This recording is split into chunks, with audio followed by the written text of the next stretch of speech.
What's up, YouTube? It's your boy Thomas back again with another rendition of Truth Be Told. This week we have several things to talk about, and then we'll get on to your B movie reviews. First thing I want to talk about is, first thing I saw was Billy Porter, which I have no idea who this is, but apparently he's going to do a remake of Cinderella. It's going to be pretty much black or alphabet community actors in the movie. It's going to be a woke movie, and we know how woke goes. Woke go broke. So we'll see.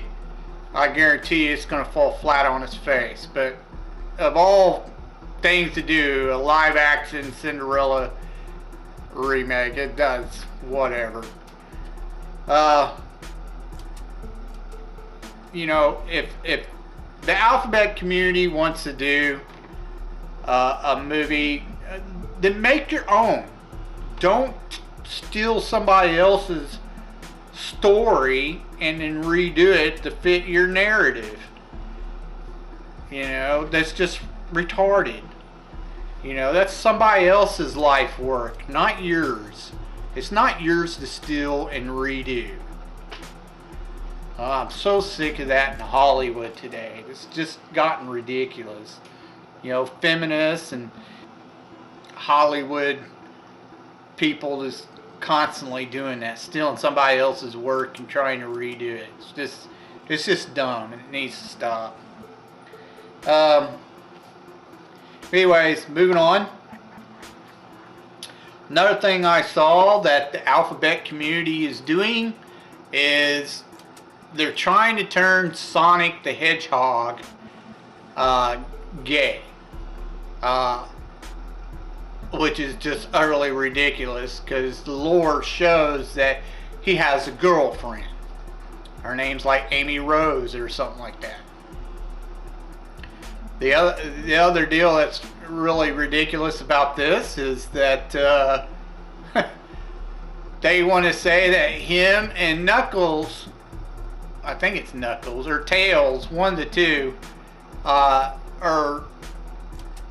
is the one that he's interested in, or they have a secret gay relationship. Well, let's see. According to the lore, the age of Sonic the Hedgehog is 29, and Tails, I believe, or Knuckles, is like age 8 or 9. 8 or 9.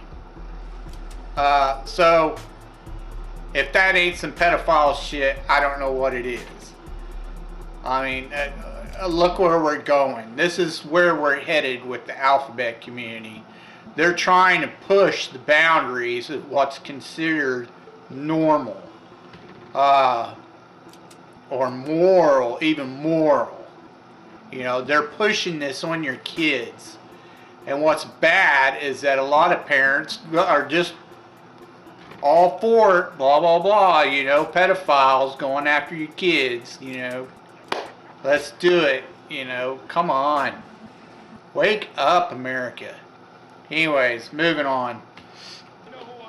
I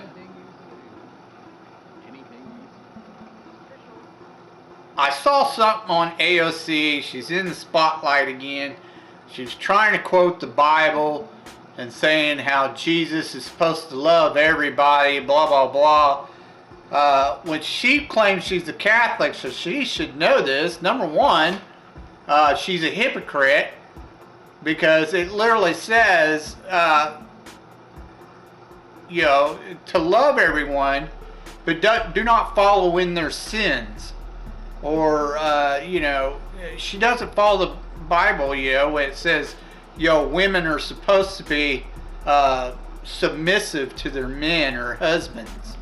You know, stuff like that. You know, she don't follow any of that crap. You know, it literally, you know, nothing against, personally, against gay people. I don't have a problem with gay people.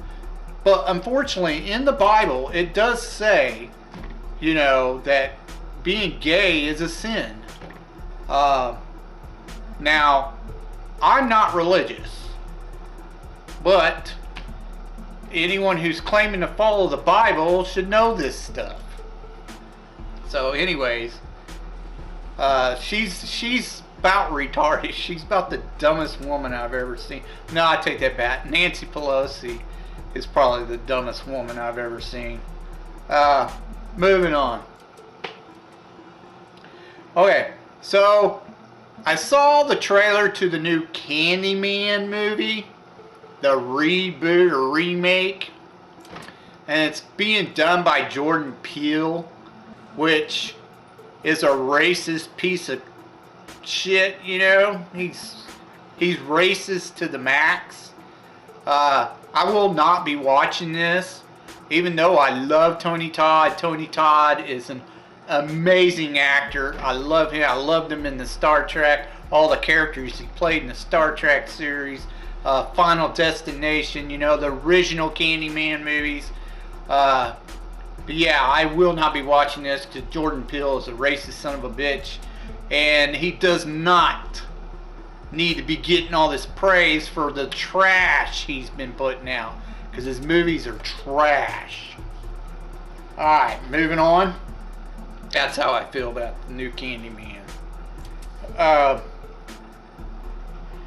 Okay, so I saw a couple of, or a few new releases. I'll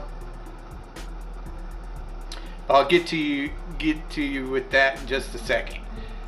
I did see how everyone's kind of coming down on the new Batman suit that they're coming out with. Honestly, I do not like Robert Pattinson. I think that's his name. I think I said Patrick last time or whatever that I talked about the new Batman movie, but I think it's Robert Pattinson. But I saw a lot of videos where they're just trashing this new suit. Honestly, I think everything I've seen, the photos and everything about not just the suit, but all the movie crap they're doing, and the Catwoman suit and all this other junk. The story sounds terrible. They're taking it from the Halloween, Batman Halloween crap stories or whatever from the comic books. And it's terrible. Everything's terrible. They literally picked the wrong person to play Batman. Ben Affleck was even worse. I don't know what's gotten in their heads. As far as I'm concerned, Michael Keaton will always be the best Batman. Now, Christian Bale didn't do a bad job either. I actually liked him, even though he was kind of skinny for the part. Batman's supposed to be a big dude. So why they keep picking these scrawny looking guys to play him, I don't know. But Robert Pattinson will always be Twilight Boy to me. And I've seen him in other stuff, and he just sucks. I don't like him at all. Alright, moving on. So the two new, or they're not new, but within the past year or so, I watched a couple of the new editions. You know, I told you before in a previous video, I have to wait a while because I watch them for free. I get tired of the freaking hypocrites like Geeks and Gamers and freaking all them other guys. They go claiming that they're not going to give Disney their money and all this other baloney, the quartering, you know, all them guys. And then what do? They go to the movie and watch it in the theater like an idiot. They paid for it. So they're all hypocrites, you know, as far as I'm concerned, you know. They shouldn't be going and paying the money. They should wait, as I do. I wait a little while, and then I can watch it online for free. I ain't got to pay a dime to Disney or any of them other freaking Hollywood pieces of crap studios, you know. Anyways, like I said, it takes me a while before I actually get around to usually watching a new movie. Uh, I just got done watching Rambo, the last Rambo, or called Last Blood. This is like the 5th one in the series. I didn't really see anything all that bad about this movie. It was okay. It wasn't the best one, but it was alright. There was nothing wrong with it. And I don't get all the hype that was put around about Mexicans or anything. I had heard that they try to throw a cry about freaking, them showing coyotes and the way they treat women over there in Mexico, But unfortunately, human trafficking happens. I didn't see them bitching when the movie Taken came out, because it happens almost in every country, this human trafficking. And that's literally what this movie was about, was human trafficking down in Mexico by coyotes and drug dealers and stuff. It happens, okay? Get over it. So what? It's a story about Mexican human traffickers, It happens. They're there. Can't hide the truth. Anyways, it was a good movie. It wasn't that bad. It was alright. It's worth a watch. And I like the end where they did a montage of all the movies together when they're rolling the credits. However, I'm not sure if this is actually going to be the last one he does, because at the very end, it kind of rides off into the sunset kind of type of thing. So, we'll see. I don't know. So, it's up in the air. The other one I watched, a newer release, was I finally got around to watching like the 4th installment of the Annabelle series. I know they did like 2, and then they did The Nun, and I think this is the 4th one. Annabelle Comes Home or something like that. It was alright. Wasn't really all that great to me. True fact, if you didn't know, but Annabelle actually looks like the Raggedy Ann doll. They put a different doll in the movie to make her look creepier. So, but it's basically just, some girl, she lost her father, and she goes messing around in their little museum or whatever where they keep all the cursed objects, and opens the glass door and lets Annabelle out and causes a bunch of havoc, and then they get her shut back in there, and that's pretty much the movie. So it was alright. Like I said, it's not all that great. It's okay if you like that kind of stuff. I think that covers all the news that I have for you this week. Let's get on to your B-movie reviews. Alright, you movie holics, we're doing sci-fi this week. We're back to doing sci-fi week.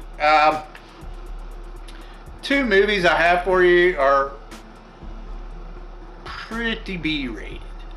Now, I haven't heard the second one before, but the first one I never heard of. I just ran across it. I thought, okay, I'll check it out, see what it is. The first one I have for you, it's called Slave Girls from Beyond Infinity. It was done in 1987, starring Elizabeth Caton, Cindy Beale, and Don Scribner. Now, I don't know who any of these people are. Apparently, Elizabeth has been in quite a few films, but they've all been pretty much B-rated. I couldn't find any box office number of this one because it's pretty B-rated. What I didn't know about this film, though, is it was done by Full Moon Entertainment. Now, if you don't know who Full Moon is, I suggest you look them up, because they did a ton of B-rated flicks, like in the late 80s and 90s and into the 90s, and they did some pretty cool B-rated films. That most of them probably went straight to video, but they were cool, some of them. But anyways, check them out if you ever get a chance. And they did several different genres. It wasn't just, you know, horror, sci-fi. They did several genres. So check them out if you ever get a chance. I highly recommend them if you like B-rated movies. Okay, back to this one. So, the acting is not what I call top notch. Okay, I mean, it was pretty cheesy. They weren't all that great, to be honest. Now, you have two main girls in here. It's supposed to be, I don't know, they had this weird looking zombie looking cyborg or something, you know, at the very beginning. It shoots the main girl, Elizabeth Clayton or whatever, and it transfers to this slave ship. So now she's a slave. She's with this other girl, which is Cindy Beale.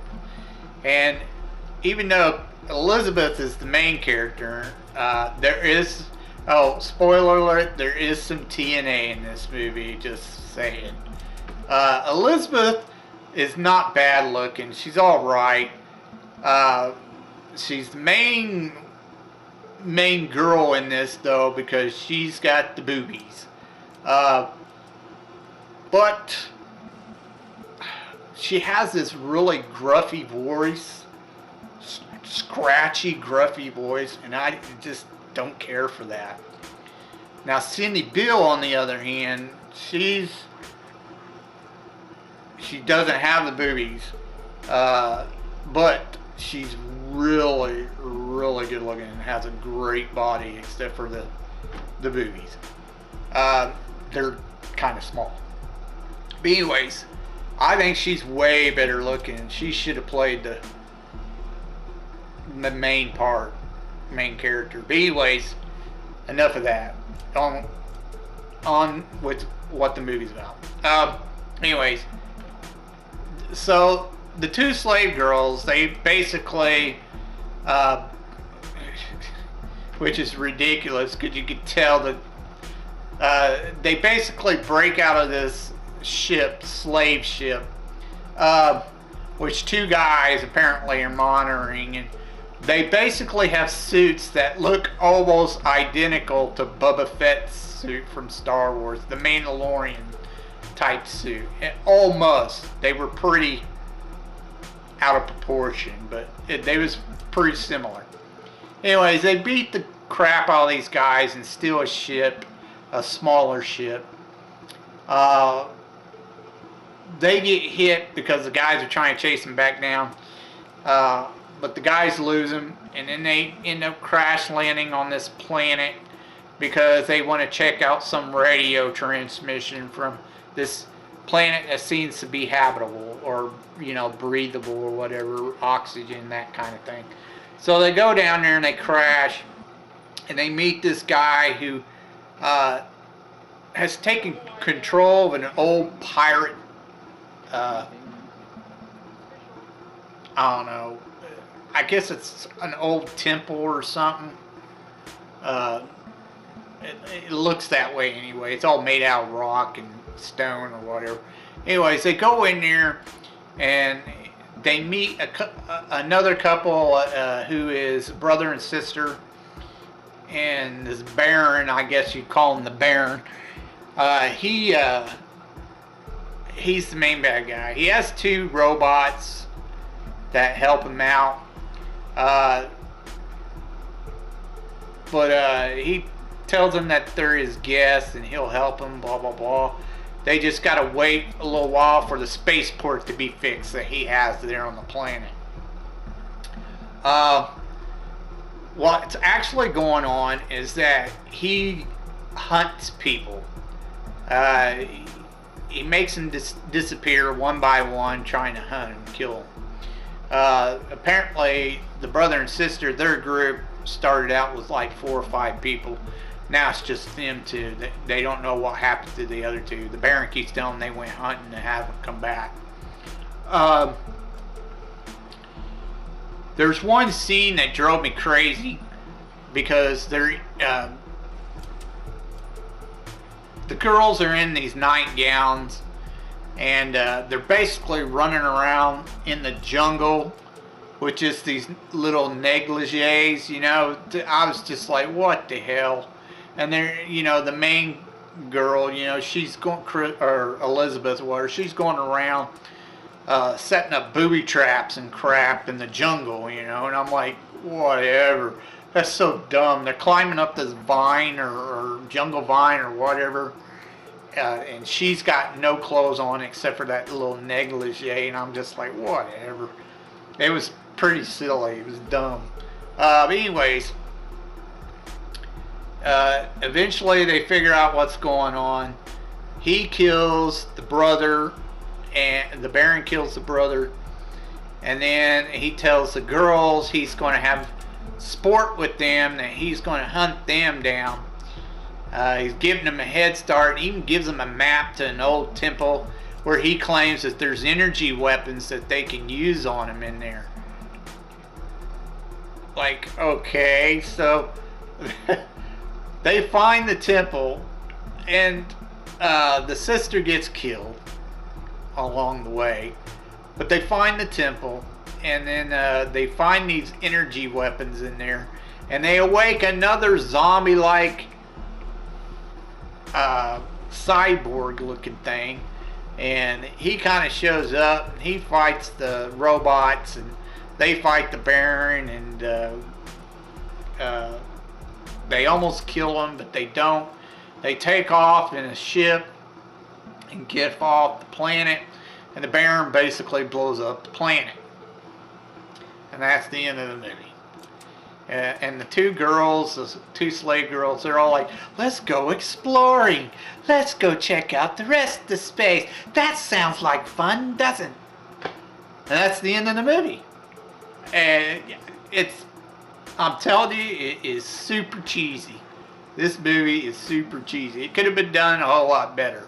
Honestly, it wasn't that bad of a story, but we've all seen the guy who hunt, or people who hunt humans for sport or whatever. We've seen that kind of movie, but it was just done so cheesy, and the acting wasn't really all that great. I made it through the movie because it was full moon. Like I said, the acting wasn't great, but it was at least watchable enough to make it to the end. But it was so cheesy.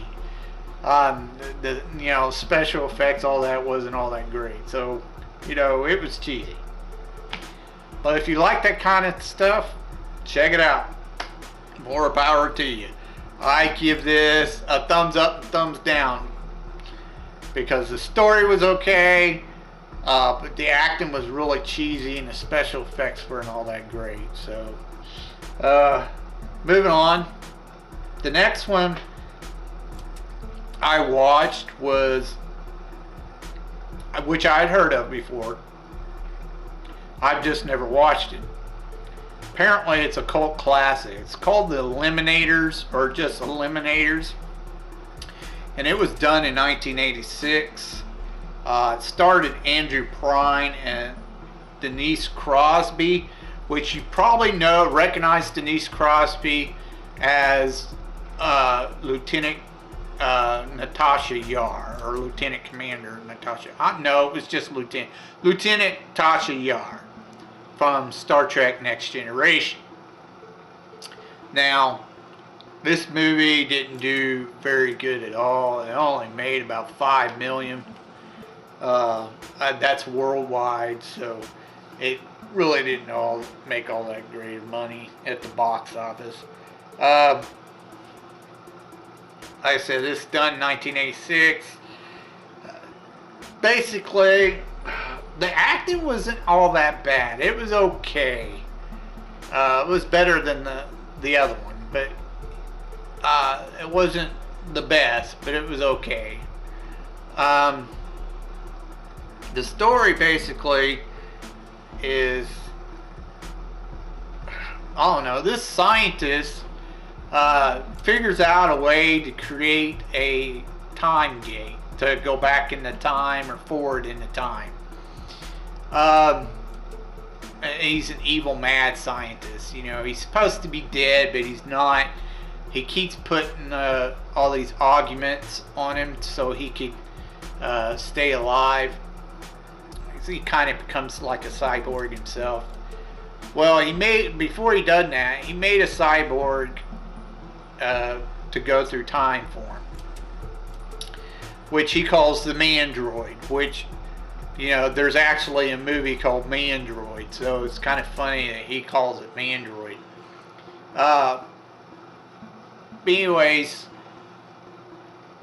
there's an Oriental scientist who helps the Mandroid escape because the doctor's done with him. He has all he needs from him, so he orders the Oriental scientist to dismantle the Mandroid. The Oriental scientist dies, the Mandroid escapes, and the Mandroid is basically a guy who crashed in a plane, and the evil scientist turned him into a cyborg. So the cyborg, the Oriental scientist tells him to go find this Colonel Hunter. So the cyborg goes to find Colonel Hunter, which just happens to be Denise Crosby. Well, Denise Crosby, all this technology that the mad scientist is using, Denise Crosby kind of developed, or her Colonel Hunter, or whatever you want to call her. She developed it. The cyborg explains to her, which is now John, called John, but he tells her what happened and who created him, and she's all like, well, that's my tech, blah blah blah. So she ends up going with the cyborg, who says he's got to kill the evil scientist, which is like named Reeves or something like that, Dr. Reeves or whatever. So they go to kill the mad scientist. On the way, they meet a boat smuggler who takes ferries up the river for people who want to hunt for Aztec gold. Apparently there's a bunch of them, and they get in a big brawl over who's going to take them up the river.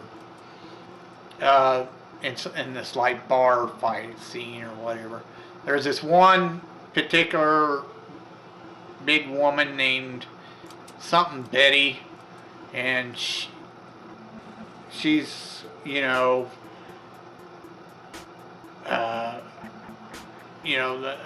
what you would probably call, you know, imitates something like a dyke or something. You know, she's got the short hair, and she's all the time angry all the time. But anyway, she chases him down. They get rid of her. They figure out how to lose her. And the whole time, Dr. Reeves, the evil scientist, whatever, he's got men chasing him down. Some big guy, or I mean really huge guy. He's constantly chasing down with this scrawny dude. They're like the comedic group or whatever, the film. But anyways, along the way, the cyborg and Denise Crosby, they meet, like I said, the smuggler guy, and then they meet the Oriental scientist's son, who's called Kuji. He's kind of like a ninja or whatever. They meet him along the way. Denise Crosby has a little robot called Spot, who does infiltration, kind of like a scout. but he can manipulate matter to where he can fly around undetected or whatever. And then along the way they also meet some cavemen or whatever. They figure out that, you know, the mad scientist is doing a bunch of time experiments. Eventually they get to the doctor. They lose Spot along the way. They get to the doctor, and there's a big fight scene where nobody manages really to get shot except for the smuggler dude. He just kind of gets winged. The cyborg dude, he's put down by the doctor, who's pretty much made himself a cyborg by this time. Well, the evil scientist, Dr. Reeves or whatever, he goes back in time. He wants to go rule the Roman Empire. The other three, they show up. They beat on the smuggler guy. He hits the machine, or the computers for the machine. And what do you know? He accidentally sends the doctor, the evil scientist, into like prehistoric times, way before, almost before dinosaurs, and he's stuck there. So that's the end of the movie. It was cheesy, but it was cheesy fun, so it was alright. It wasn't bad. It wasn't the greatest for sure, but for a B-rated movie, it wasn't all that bad for a sci-fi. Go ahead and check it out. You might have some fun with it. I give it 2 thumbs up. Check it out. Anyways, that's all I have for you this time around, or this week. If you have any suggestions or some gems, movie gems, you know, B-rated flicks that I might not know about, and you want me to check them out and review them, leave your suggestions down in the box below, or in the comments below. And until next time, I hope you liked this video, and I told you you'd be told the truth, and you just been told.